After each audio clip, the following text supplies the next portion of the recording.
Deus criou tudo perfeito.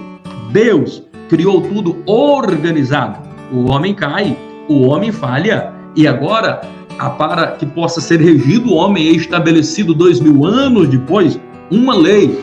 Essa lei, ela tinha algumas falhas, porque nós vamos observar que era olho por olho, dente por dente. Existia falha nessa lei, pastor? Existia. É tão verdade que até o próprio Moisés, que foi o divisor de água, que foi o canal a qual Deus usou para entregar a lei para Israel, esse próprio Moisés vai dizer assim: olha, na verdade, depois de mim, virá um profeta maior do que eu, que aperfeiçoará essa lei. De quem ele estava falando?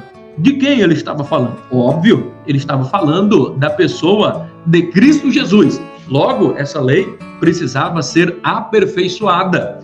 E quem aperfeiçoaria essa lei? O próprio Jesus. É tão verdade que quando ele vem aqui agora na terra, naquela época, já existia 618 preceitos e mandamentos. Daqueles 10 mandamentos, a tradição oral, agora dentro do Talmud, eles vão transformar os 10 mandamentos agora em 618.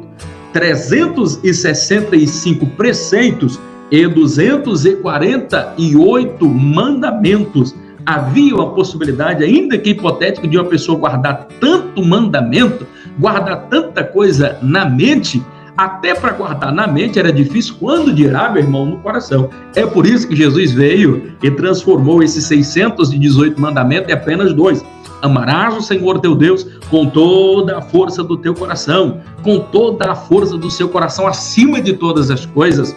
E ele vai dizer também para nós amarmos o nosso próximo, amarmos o nosso semelhante como a nós mesmos. Então tudo vai resumir no amor, o amor a Deus e o amor aos irmãos, em uma comunhão vertical com o Pai e em uma comunhão horizontal com os nossos irmãos queridos aqui. Então nós vamos observar e vai ficar bastante claro aqui esta definição de que quando Deus criou o Éden era tudo perfeito, maravilhosamente perfeito. O homem cai, agora vai vir algumas consequências. Vamos partir aqui agora para os papéis do homem, os papéis da mulher, e nós vamos observar, sobretudo, acho que uma questão que é primordialmente importante, ímpar, nós analisarmos aqui que quando Deus ele faz o homem, quando Deus ele faz a mulher, ele vai criar essa questão da família em uma questão muito importante. Na família a gente vai observar quem que faz parte da família aqui. Faz parte dentro dessa família pai, sobrinho, neto, avô, as pessoas que estão inseridas naquele contexto. Aqui na página 18, inclusive, ela vai incluir dentro dessa família alguma condição de escravos. Por exemplo, um escravo poderia pertencer e ser membro pertencente de uma família, desde que esse fosse muito querido, dada a sua lealdade, dada as coisas que ele era capaz de fazer em prol do seu senhor, então era considerado, sim, aí como sendo parte também da família. Sobre a família, como é que Deus criou a família? E isso é questão de prova. Os amados que estudam comigo vão sempre perceber que quando eu falo assim, muita calma nessa hora, tem uma probabilidade de 95% de chance daquilo cair para a prova.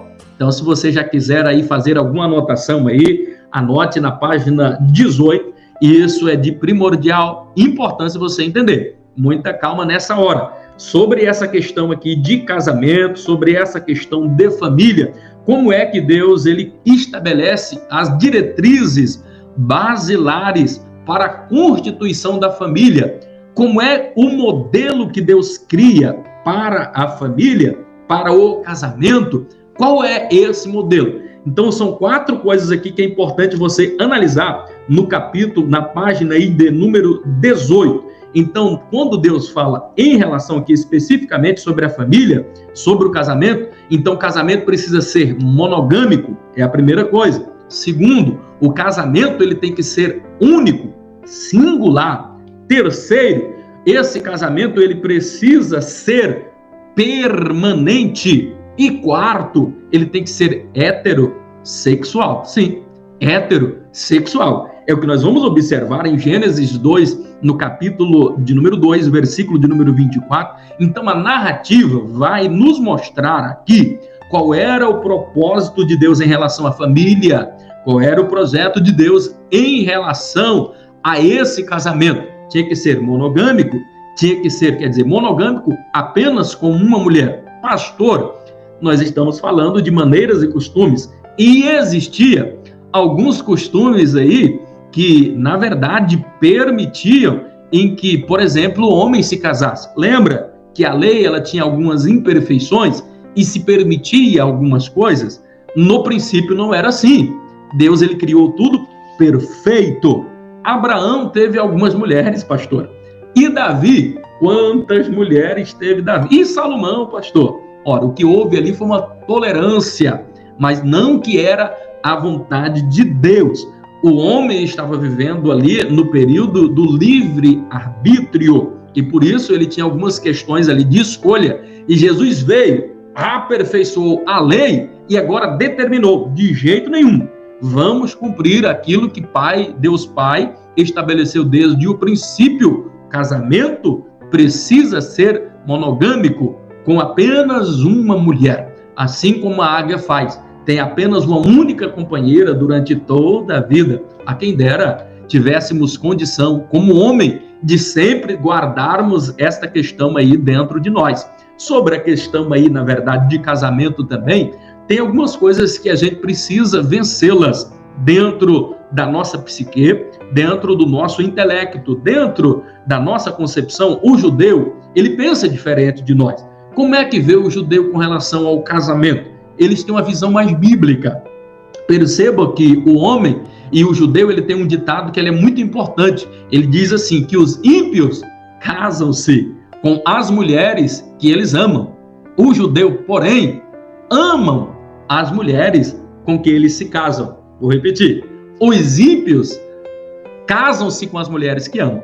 Mas o judeu, porém, amam as mulheres com que eles se casam. Perceba que tem uma diferença. O homem, principalmente nós brasileiros, temos muito isso. Só casamos com uma determinada pessoa se a gente amar mesmo do fundo do coração. Para o judeu, o compromisso é mais importante.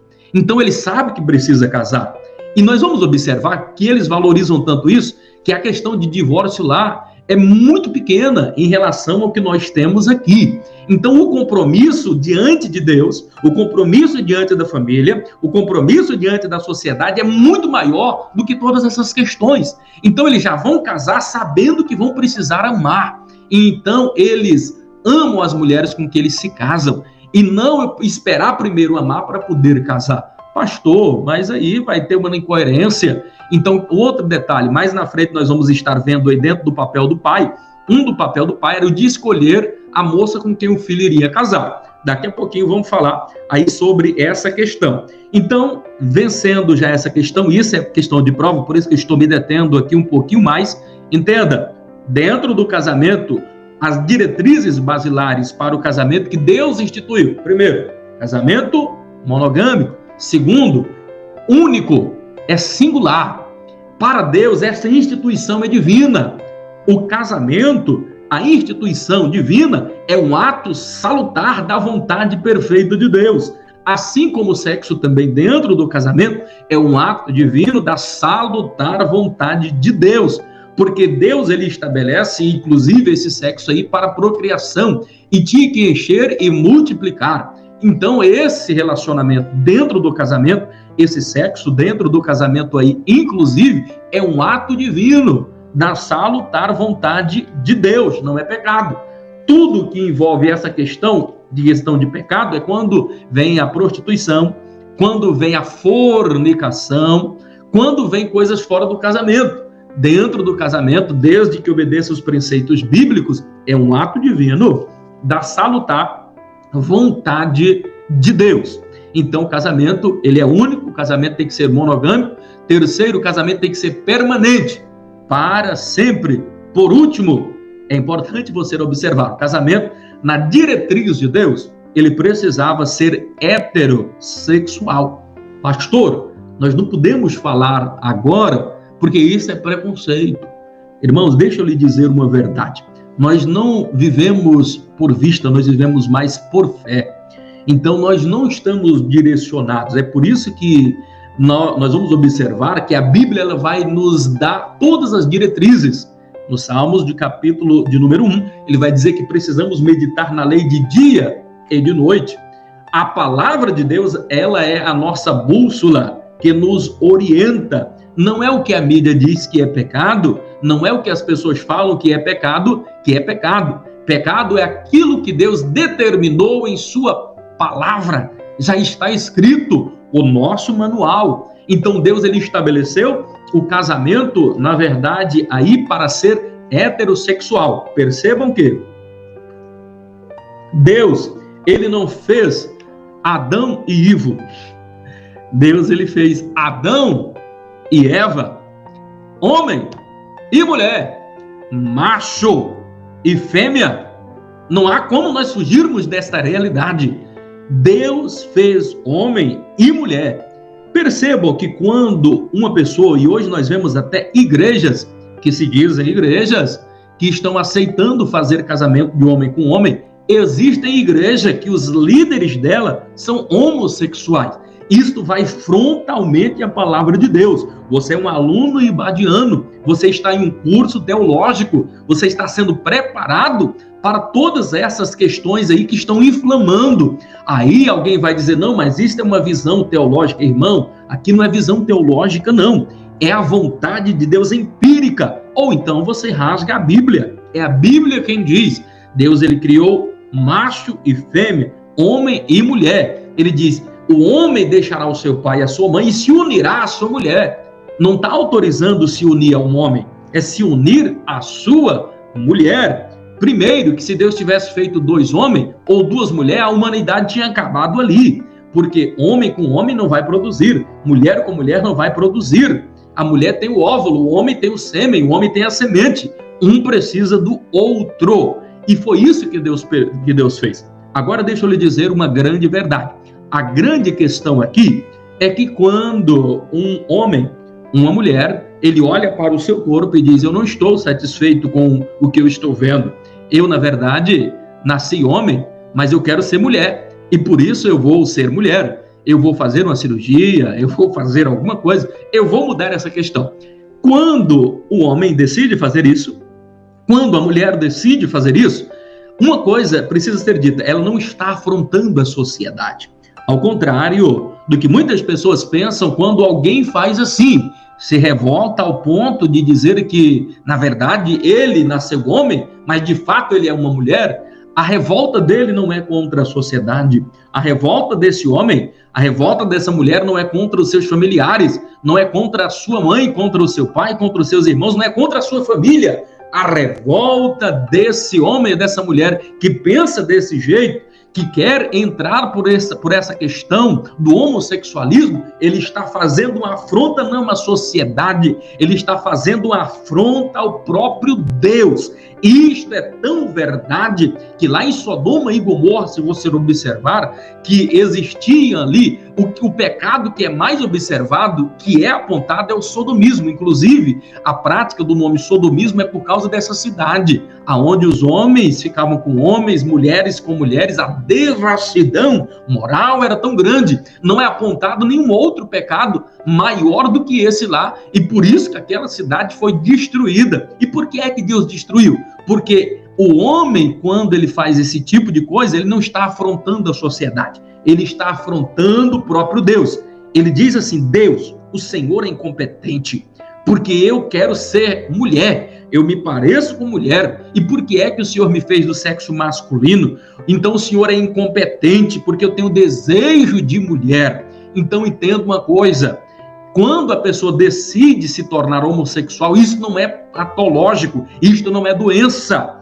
A gente não pode dizer que é ser vergonhice, e de fato, pode até ser que seja, e não é essa a questão aqui, mas a grande questão que a gente precisa analisar é que quando um homem se decide ser homossexual e foge aqui desse preceito, ele está afrontando não a sociedade, ele está afrontando o próprio Deus, porque Deus assim escolheu que o casamento fosse heterossexual, o relacionamento de um casamento fosse heterossexual, homem com mulher, mulher com homem, e assim por diante. Vamos caminhar um pouquinho mais aqui, analisando algumas outras coisas dentro aí da página. Eu queria que você caminhasse o papel aí do marido. Qual era o papel aí desse marido? Dentro dessa questão, que é importante você analisar aqui, dentro dos papéis que é estabelecido para o pai, para a mãe e para os filhos. Resumindo aqui para você entender, era responsabilidade do pai. Dentre elas, a questão a partir era fundamentalmente responsabilidade do homem de ser o provedor da casa, de ser o cabeça da casa, o sacerdote da casa. Era função inclusive do pai ser o orientador espiritual. Hoje parece que nós estamos vivendo uma inversão de valores, porque em muitas casas o esteio não é o homem, o esteio tem sido a mulher. É a mulher que tem assumido a função de um homem. Ela está assumindo a função de sacerdócio no seu lar, o que o homem tem deixado de lado. Às vezes a mulher tem que assumir porque o homem é frouxo, é porque o homem não toma uma posição, é porque o homem está fora da vontade de Deus. Porque dentro dos preceitos bíblicos, dentro daquilo que Deus estabeleceu como ética dentro de um casamento, era que o homem deveria ser o provedor, inclusive espiritual. Ele deveria ser o responsável por passar este ensinamento, sobretudo de Deus, para os filhos. Quer ver uma outra obrigação que era importante o homem fazer? A educação do filho homem. Perceba que quando os filhos nascem, esses filhos vão ser cuidados pela mãe até os 4 anos de idade, homem e mulher. Mas a partir do quarto ano, o homem ele vai ter um papel fundamental na vida do menino homem. É o pai que vai ensinar para o filho uma profissão.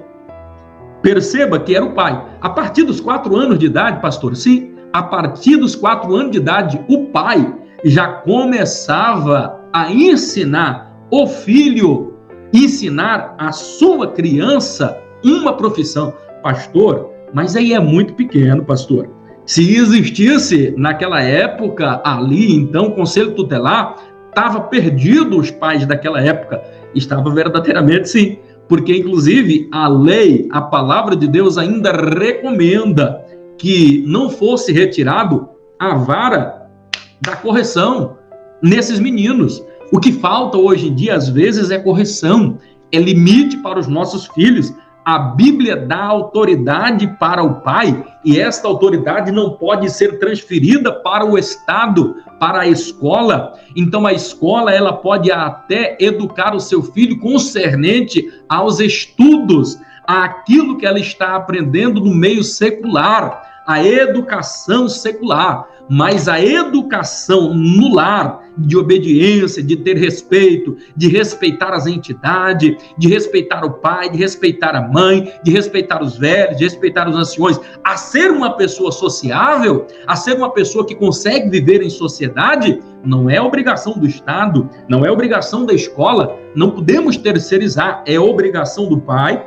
é obrigação da mãe, educar esta criança dentro de casa. O pai de família, inclusive, ele já começava a partir dos 4 anos de idade, esse marido, a ensinar uma profissão para o filho. Mas era muito pequeno, pastor, assim. A partir dos 4 anos de idade, a criança já começava a caminhar. Meio período, ele ia com o pai, meio período ele já tinha que ir para a sinagoga. Então, meio período do dia, essa criança, ele já tinha que começar a trabalhar. Pasme no que eu vou dizer. A partir dos 6 anos de idade, a criança, vez por outra, já tinha que começar a trabalhar e produzir aquilo que ele fosse comer. Se ele não conseguisse produzir alguma coisa, ele não comia. Criança, às vezes, apanhava.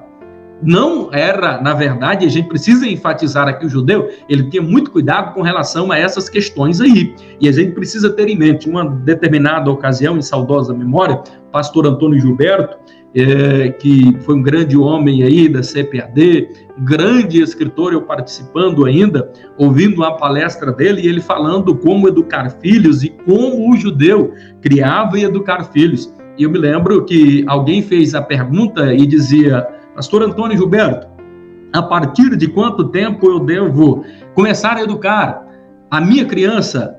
A partir de quanto tempo eu devo começar a ensinar a minha criança? Ele pergunta para o pai e para a mãe ali da criança e diz: com quantos anos está o seu bebê, a sua criança? Eles disseram: ora, só está apenas com 2 anos de idade. Então ele dá um sorriso assim de canto de boca e diz assim: então você já perdeu 2 meses na criação do seu filho. Mas como é que pode ser isso? Aí ele vai explicar: olha, criança é o tempo mais fácil para você ensinar, é quando ela é criança. Depois que ele cresce, ele já adquiriu uma vontade, ele já tem as suas próprias vontades. Aí ele faz uma analogia. Ele vai dizer da seguinte forma, explicando para aquele pai e explicando ali para aquela mãe. Ele disse: olha, criança se acostuma até com o que não presta. Ele vai fazer uma analogia interessante. Ele diz: olha, uma criança, quando ele chora por quê? Primeiro, porque ele está com dor de barriga, ou porque está com uma dor de dente, está com seu ouvido doendo, porque fez xixi, ou porque fez cocô, porque está com prisão de ventre, alguma coisa dessa natureza. Então, como é que o pai, ele até observava e ele disse: olha, se for dor de barriga, você vai fazer assim, dava uma posição lá, você vai saber que aquela criança está com dor de barriga. Se for no ouvido, você vai colocar o dedinho aqui, vai apertar um pouquinho, e se ele aumentar o choro, é porque a criança está, na verdade, ali com dor de ouvido, e assim sucessivamente. Mas se você, por exemplo, pegou a criança, ela parou de chorar, e você vai colocar ela no bercinho de novo, e ela começa a chorar, ela está com manha. E ele dá uma lição importante, ele diz: olha, isso é uma lição para a vida inteira. Nunca dê nada para uma criança quando a criança estiver chorando. Por quê? Porque ela aprende até que não presta. Aí ele diz assim: olha, se uma criança chorar porque ele fez cocô ou porque fez xixi, então, assim, quando ele faz, a primeira reação da criança, o primeiro arrobo dela é de chorar. Se um pai, vendo que a criança fez xixi e ele continuar chorando e o pai não for trocar, a criança vai chorar meia hora, 2 horas, vai chorar 1 dia, 2 dias, não vai dar conta de chorar mais do que 2 dias. Ele vai chorar tanto que ele vai desistir de chorar. No outro dia, quando ele fizer cocô de novo, quando ele fizer xixi de novo, ele já não vai mais chorar. No cérebro dele, ele já vai aprender: se eu chorar, não vai adiantar. Então ele dá esse conselho: nunca dê nada para uma criança quando a criança chorar. E já viu aqueles pais que quando ele quer alguma coisa, a criança esperneia, chora, bate na cara do pai, bate na cara da mãe, e assim por diante. É até difícil de ver, de assistir, coisa horrorosa, irmãos, é a gente presenciar filho mal educado. A gente tem que criar filho, não é pra gente, não. Eduque os filhos para os outros, para que eles sejam gente, para que eles sejam civilizados, para que eles aprendam a respeitar uns aos outros. Então, isso é importante. Vamos aprender com os judeus. E ele fala esse exemplo dos judeus, inclusive, já naquela época, quando a criança chorava, então eles nunca davam nada para uma criança quando a criança chorava. Então, a criança tinha que conseguir com argumento, com alguma outra coisa. Então, eles tinham bastante cuidado em relação a isso. Então, ter isso em mente. Observação na questão de como devemos educar, ensinar as nossas crianças.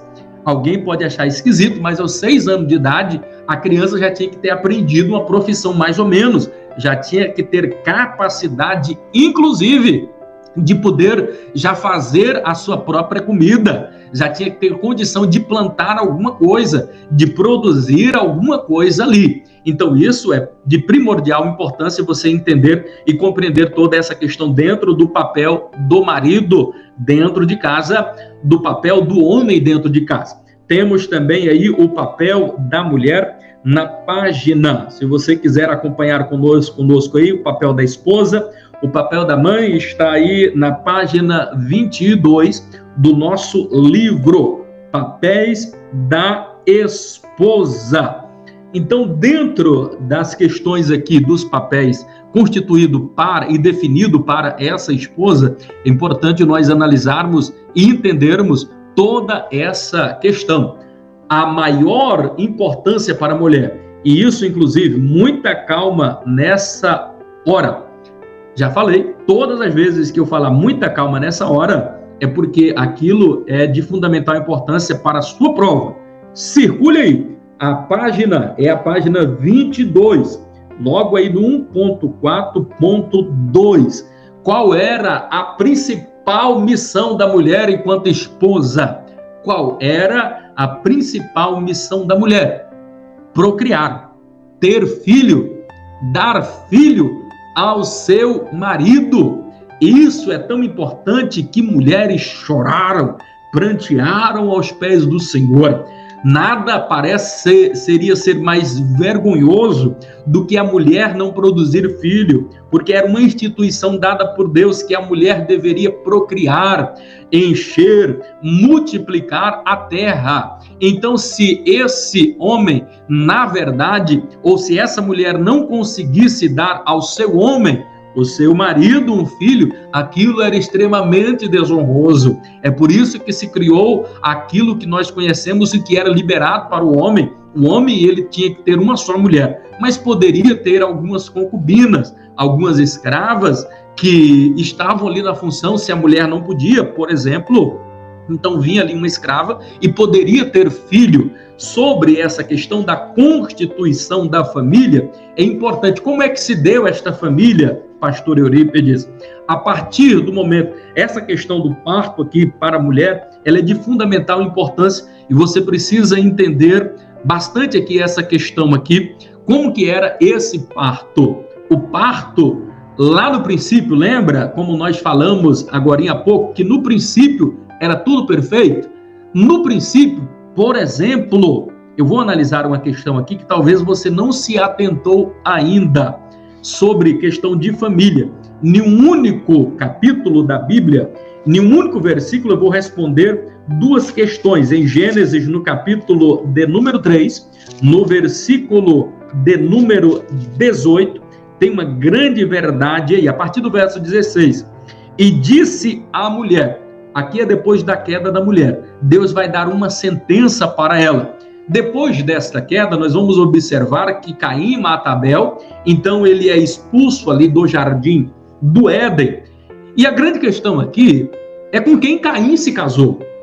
Ora, se os únicos filhos que é registrado é Caim e Abel, Caim mata Abel, então por lógica, dedução, saber-se-ia que seria apenas Adão, Eva e ele, Caim, que estava vivo ali. E como é que Caim, e com quem Caim se casou, e ele vai para uma outra banda? Ora, quem foi que disse que existia apenas Caim e Abel?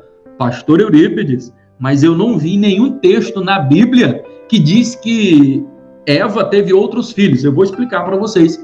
A verdade, Caim e Abel, eles foram os primeiros homens, porque a Bíblia, se você for observar, em todos os textos, você pode observar aqui que gerou toda a questão dos patriarcas aqui, principalmente desde o início. E a Bíblia, meus amados e queridos irmãos, é importante nós analisarmos aí, era escrito naquela época de papiros, de tábuas, de argila, era muito difícil, não dava para colocar todos os pormenores. Segundo, existia uma questão cultural. Em nenhum momento, na verdade, vai citar, por exemplo, as mulheres. Quando ele sai lá do Egito, por exemplo, sai 600 mil homens a pé. Mas se você for contabilizar as mulheres, os meninos e os anciões, já iriam, na verdade, a dar mais de 3 milhões de pessoas, porque era contado apenas os homens. Então, gerou Matusalém, que gerou Enos, que gerou Enoque. Então, assim, não diz quem é o nome da mãe, só diz o nome do pai aí, na verdade.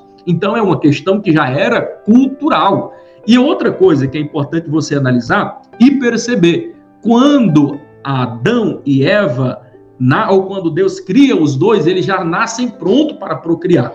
Hoje nós precisamos passar pelo processo da fecundação, então é colocado o embrião no óvulo, espera-se 9 meses, depois a criança vai crescendo. Adão não, ele já nasceu pronto, Eva já nasceu pronta. Quando Adão olhou para Eva, Eva olhou para Adão e vendo que os animais já copulavam, o desejo estava ali, esse desejo já foi colocado por Deus e isso é inerente, não precisa ninguém ensinar, porque parece que a natureza já se encarrega aí desses instintos.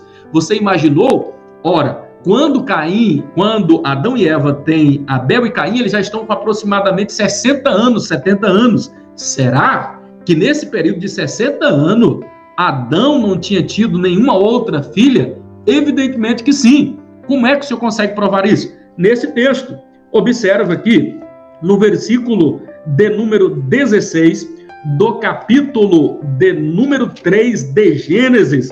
Veja como é esclarecedor. E disse a mulher: multiplicarei grandissimamente a dor do teu parto. Algumas versões vai dizer a dor da sua conceição. Mas o que eu quero dizer? Quando ele diz multiplicarei grandissimamente a dor do seu parto, o que Deus estava querendo dizer?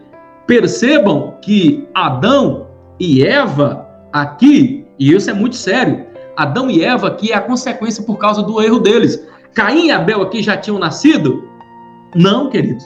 Observe, leia o texto aqui. Então é a consequência. E quando Deus diz assim, olha, multiplicarei a partir de agora a dor do seu parto. Então está claro, não se multiplica nada por nada que vai dar nada. Se você multiplicar assim, 0 vezes 0 vai dar quanto? 0. Porque não se multiplica algo que não existe. Algo só pode ser multiplicado se aquilo já existir. Então está aqui muito claro esse texto. Multiplicarei grandissimamente a dor da sua conceição. Então está dizendo que antes Eva não tinha dores para ter filho. Mas a partir desse momento aqui, que ela caiu, que ela errou, que ela falhou, que ela pecou, que ela transgrediu, a partir de agora ela teria dores. A dor era bem pequenininha antes daqui. Isto significa dizer que Deus era tão perfeito, irmão, que antes para ter filho, a mulher, na verdade, ela nem sentia dores. Então é maravilhoso o que a Bíblia nos diz. Alguém diz assim, pastor, então Adão e Eva teve filhos antes de Caim e Abel? Sim, meu querido, é o que a Bíblia está dizendo. Pastor, mas não está dizendo o nome. Então leia nas entrelinhas. Quando ele diz, multiplicarei grandissimamente a dor da sua conceição. O que é a dor da conceição? Na tradução já corrigida vai dizer, a dor do parto. Perceba que quando Caim e Abel aqui, nem existiu ainda, quando é dito aqui esse versículo, percebam que isso daqui foi a consequência de Adão e Eva terem transgredido e comerem da fruta da árvore da ciência do bem e do mal. E aqui o texto está bastante claro. Não falava-se ainda de Caim e Abel. Por que não fala? Porque provavelmente eles foram os primeiros homens. Nas mulheres não eram contados. Se você for observar, eu já mostrei aqui os textos bíblicos que não era contado a questão das mulheres. Apenas a partir dos homens, sobretudo até os primogênitos. Então fica bastante claro que é por isso que Caim, quando ele mata Abel, e eles vai sair com quem ele se casou? Obviamente com uma das suas irmãs. Não havia uma proibição naquela época. Mas na Bíblia não fala, irmão, estou te mostrando aqui. E multiplicarei grandissimamente a dor da tua conceição a partir de agora. Antes a mulher não tinha dores, ela já tinha tido filhos. Está muito claro, irmãos, na palavra de Deus. A palavra de Deus, ela é linda, a palavra de Deus, ela é maravilhosa.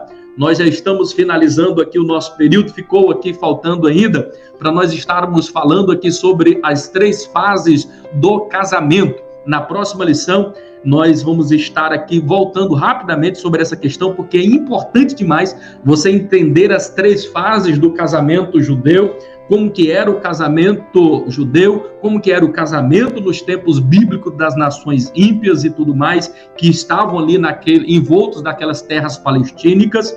Então vamos estar estudando ainda um pouquinho mais dentro dessa unidade, vamos voltar um pouquinho. Acabou que a gente ficou se detendo muito aqui, porque precisávamos mesmo, mas tem uma outra questão muito importante, que é as 3 fases do casamento, que é o Shindurim, o Nessurim e o Eruzim, que para nós seria namoro, noivado e casamento. Então existiam essas fases aí do casamento, e nós vamos estar ainda, mesmo que muito rapidamente, conversando e falando com vocês, porque vocês não podem perder ainda esta parte. É fundamental a importância você estar observando. Eu quero já estar finalizando aqui, mas vamos ver se nós temos alguma pergunta dentro daquilo que vocês estão aí nos ouvindo. Muito bem, estão alguns irmãos aqui, nossos alunos participando, e parece que teve bastante questões aí. Vamos ver, está aqui a Roseli Campos dando palmas, alguém dizendo glória a Deus, a irmã Daiana Araújo. Salomão arrumou muitos problemas, é verdade, Salomão arrumou muitos problemas com isso, dor de cabeça. foi ter várias mulheres aí, deu problema, porque a vontade de Deus, já falei, o casamento tinha que ser monogâmico, único, permanente e heterossexual. Então, quando Adão, na verdade, nós vamos observar Salomão, nós citamos aí que teve várias mulheres, ele teve vários problemas aí por causa da poligamia, né? Talita Cerqueira, é isso aí, pastor. Tá alegre, feliz aí, porque nós falamos aí biblicamente aí sobre a mulher. E provei para vocês que no início Deus fez a mulher para estar diante do homem, na mesma condição, não havia condição de superioridade. A condição de superioridade foi depois, quando houve a queda. A partir dali que a mulher passou a ser sujeito. Antes era em igualdade e era tudo perfeito, porque Deus fizera tudo perfeito, e era Deus que organizava todas as coisas. Estamos vendo aqui também Ismael falando, aula top, muito obrigado, Deus em Cristo Jesus abençoe. Jean Faustino, macho e fêmea, e pronto, passou disso, é gambiarra. É gambiarra mesmo, meu querido. Grande abraço. Bete Fernandes também aqui dando a sua participação. Adinaldo Simão Alves da Silva, amém, dando sua participação, mandando seu abraço aqui. A Helena Denise Aires, Deus é perfeito, ele não erra, é verdade, Deus é perfeito, faz tudo perfeito.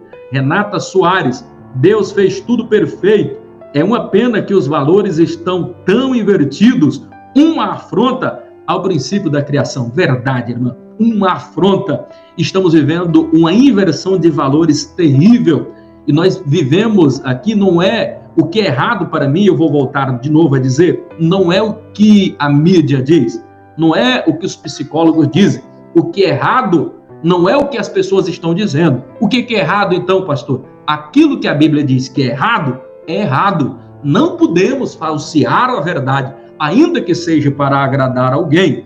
Então não podemos mudar os nossos valores. Os nossos princípios são regidos pela palavra de Deus. Muito obrigado, irmã Graça Silva. Digamos que um homem ou uma mulher obteve essa revolta e com o passar do tempo ele ou ela aceitou a Jesus. Como fica essa questão? Quem faz a pergunta aqui é a irmã Graça. Digamos que um homem ou uma mulher obteve essa revolta e com o passar do tempo ele ou ela aceitou a Jesus. Como fica? Muito claro, irmão. Tranquilo. Não tem nenhuma dificuldade com relação a isso. E se você for observar, não existe ninguém capaz de libertar mais do que Deus. É por isso que nós vamos observar e falar sobre essa questão, eu tenho que falar sobre o novo nascimento. Quando a pessoa aceita Jesus, as coisas velhas já ficaram lá para trás. E o interessante é que Deus é tão maravilhoso, irmã Graça Silva aí, esse nosso Deus, ele é tão maravilhoso, mas maravilhoso mesmo, porque o homem, quando você cai, quando você erra, a vida inteira, ele vai se lembrar. É tão verdade que quando alguém erra, alguém vai dizer assim, olha, mas a palavra do pastor fulano de tal, palavra, senti a glória. Quando alguém sabe de algum defeito, daquele pastor, daquela irmã, daquele homem de Deus usado, quando ele diz, olha, é verdade, ele é abençoado, mas eu vi falar isso e isso dele. Quer dizer, o homem, não importa quanto tempo passou, sempre se lembrará, mas Deus esquecerá. O seu passado, ele já não se lembra mais, porque você já tem um novo nascimento. Como é que é o novo nascimento? Você tem um novo sentir, um novo agir e um novo pensar, um novo sentir, um novo agir. Então há uma transformação. É por isso que Colossenses 3 vai falar assim, portanto, se ressuscitastes com Cristo, buscai as coisas que são de cima, onde Cristo está assentado à destra de Deus. Pensar nas coisas que são de cima e não nas que são aqui da terra. Quando ele diz, portanto, se ressuscitastes com Cristo, só ressuscita, querido, se morrer. Morrer para quê? Morrer para a vaidade, morrer para o mundanismo, morrer para o desejo sexual.